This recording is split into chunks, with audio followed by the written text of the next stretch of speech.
Dans cette vidéo, on va parler de probabilité conditionnelle.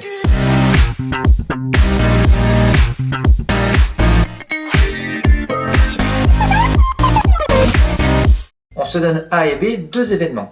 La probabilité de B sachant A, c'est en fait la probabilité que l'événement B se réalise sachant que A est réalisé. On le note de cette façon. Attention, c'est pas la même chose que la probabilité de A et de B. C'est pas les deux en même temps, c'est l'un sachant que l'autre est réalisé. Par exemple, on se donne le tableau suivant qui donne la répartition des inscrits à l'UNSS du lycée. On imagine qu'on va piocher, qu'on va tirer au sort un élève au hasard pour remporter des places pour les Jeux Olympiques. On s'intéresse à deux événements. A, l'élève fait du futsal et G, l'élève est un garçon. La probabilité de A, c'est la probabilité que l'élève tiré au sort fasse du futsal. Donc on prend ceux qui font du futsal et on divise par le total de ceux qui sont inscrits, c'est-à-dire par 800. Et on trouve 455 divisé par 800.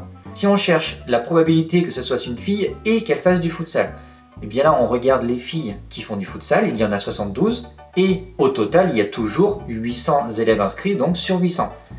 Maintenant, si on cherche la probabilité que ce soit un garçon, sachant qu'il fait du futsal, là, notre total, ce n'est plus 800, puisqu'on ne regarde que les élèves qui font du futsal, c'est-à-dire 455. Et parmi ces élèves qui font du futsal, il y a 383 garçons. Donc ça donne 383 sur 455. On a une propriété qui dit que la probabilité de B sachant A est égale à la probabilité de A inter B divisé par la probabilité de A.